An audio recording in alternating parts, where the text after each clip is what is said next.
Então, o desinvestimento ele é uma alternativa mesmo. Então, um portfólio global, você poderia escolher a Polônia, você poderia escolher El Salvador, você poderia escolher alguns países para ter uma concentração maior de riqueza. De qualquer maneira, independente da discussão moral, as propriedades estatísticas do Bitcoin, por ele não possuir um valor intrínseco, fazem com que ele tenha uma tendência a ser altamente turbulento. O que significa? Significa que ele pode, numa crise financeira em que a bolsa cai a 50% ou 60%, que a gente chama da grande crise de liquidez, que acontece a cada 5, 10 anos, nós tivemos em 2020, nós tivemos em 2008, nós tivemos em 2000 e nós tivemos em várias outras situações, por exemplo, 1929.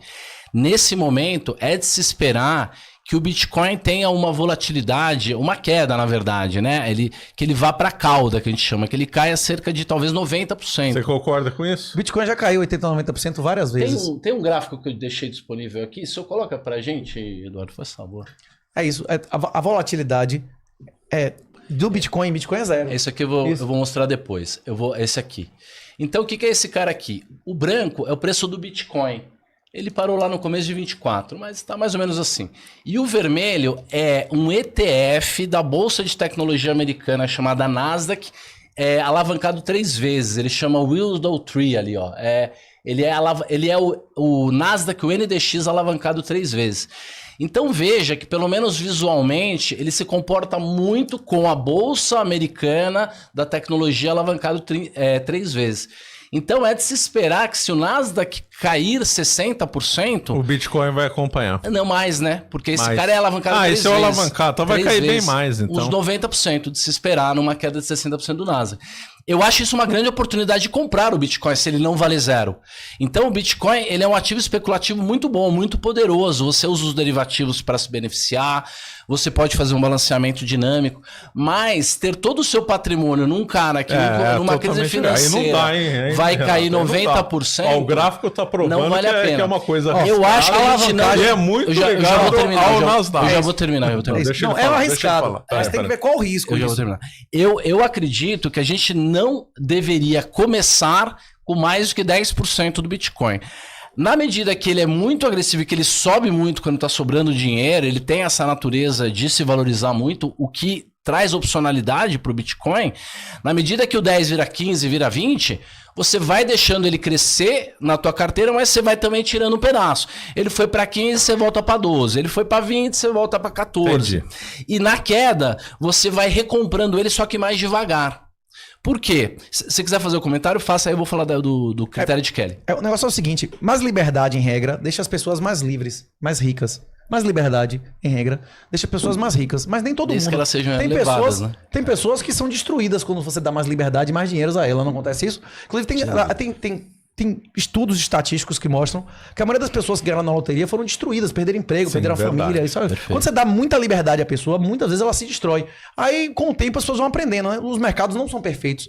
Não são perfeitos porque nem todo mundo tem acesso às mesmas informações, não é isso? Tipo, você tem que ter estrutura para ter liberdade. O Bitcoin é mais liberdade. Como a energia elétrica deu mais liberdade à humanidade. Muitas pessoas morreram por mexer com a energia elétrica. A energia elétrica é arriscada como uma zorra.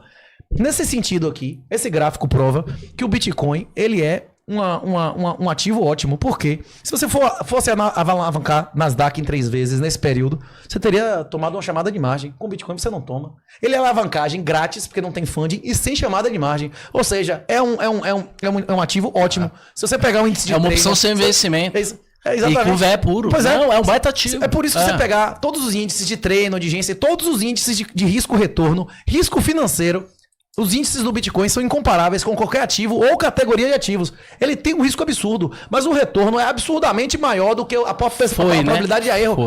Se você pegar qualquer período... Se você pegar qualquer período... Provadamente foi. O Bitcoin tem um ciclo de 4 anos. Qualquer período acima de 4 anos, 4, 5, 6, 7, 8, em qualquer dos períodos que o Bitcoin existiu, a probabilidade de risco em relação ao retorno dele é incomparável com qualquer outro ativo. E ele pegou aqui o melhor índice do mundo no período. Nesse período, o Nasdaq engoliu tudo do mundo. E o Bitcoin bateu 3 vezes o Nasdaq. Caralho, ainda é ruim isso ou não? Agora, lógico que quando os mercados cair, o Bitcoin também vai cair. Mas é o que eu tava falando. Na hora que você tem mais liberdade, você tem mais poder. Por exemplo, um cara agora quer renda em dólar. No máximo o cara vai ter um treasury, o cara vai pegar um T-bill de 5%. O cara sabendo o que é Bitcoin, o cara sabendo como funciona Bitcoin, o cara pode, inclusive, através de smart contract, ou se ele não quiser smart contract, através de plataforma, vou até fazer jabá aqui, se você quiser, minhahonra.net, lá, renda turbinada, investe isso, não é isso? Você for lá na Deribit, você for lá na... Eu sou professor da escola. Se você for lá na Bitfinex alugar stable, você consolida a renda em dólar de 15%. Quando o Bitcoin começar a bombar, 20% ao ano em dólar.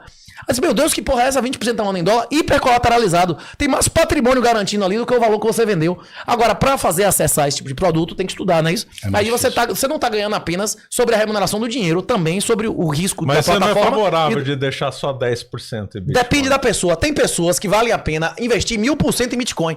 Um moleque de 16 anos que mora na casa do pai e da mãe. Esse cara tem que fazer balanceamento de carteira. A hora dele tomar racket é essa mesmo. É alavancar em alta. Ou não. O cara fica rico ou morre tentando, né? Tem pessoas que o Bitcoin, a ideal é 1%. O cara de 80 anos não precisa de... É só uma besteirinha ali pra ele deixar de legado. Agora, o cara que tá começando a vida, o cara que tá na hora dele aprender, inclusive, existe uma habilidade mental, existe uma habilidade mental de stop loss. Você, por exemplo, admitir que o sunk cost, que o dinheiro que você investiu numa merda, você tem que abandonar. Isso é uma habilidade que a maioria das pessoas não aprende sem a dor.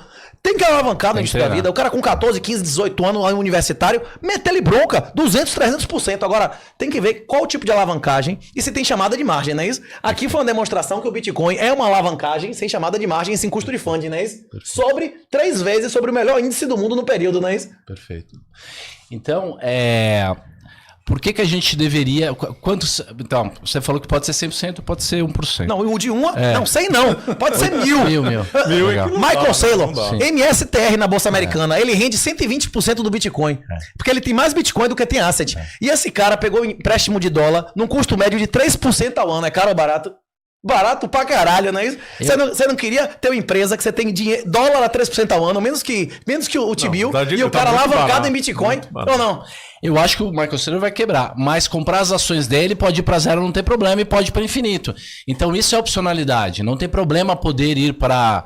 No zero não vai, mas caiu 97%, 96%. E a maioria dos ETFs, a maioria dos bancos e tal, ele se expõe a Bitcoin no MicroStrategy, que o senhor estava mencionando. Eu acredito que toda essa galera vai perder todos os Bitcoins até 2033.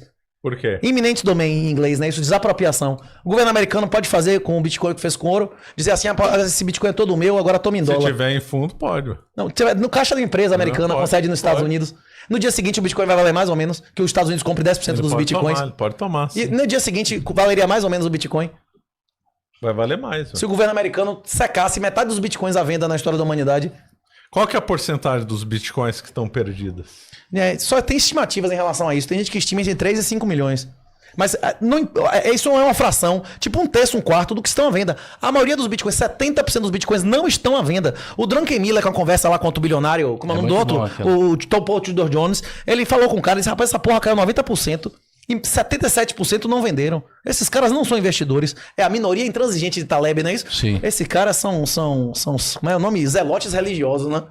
Não, a questão não é financeira, é moral. 20%. Não, mas a questão é moral mesmo. A questão é moral. O problema do mundo é moral, não é econômico. Mas se você começa a botar pagar a pessoa o salário, se você dá a seu filho real e não ensina ele o que é Bitcoin, ele vai aprender a poupar ou a gastar.